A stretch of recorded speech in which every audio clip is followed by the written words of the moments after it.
তোফাজ্জল একজন অসহায় যুবক, একদম অসহায় ছেলে। তার প্রথমে বাবা মারা গিয়েছে, তারপরে মা মারা গিয়েছে, তারপরে তার শেষ সম্বল তার ভাই, পুলিশের একজন এসআই ছিল, তার ভাইটাও মারা গিয়েছে।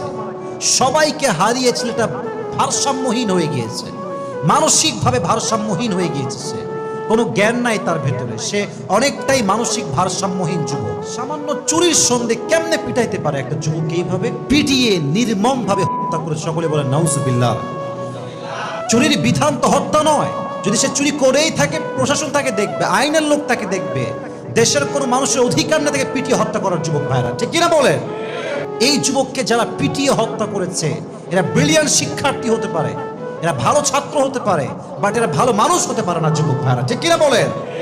আমার কথা একটা, এই দেশে কোনো বিচার বহির্ভূত হত্যা আমরা মানতে পারবো না।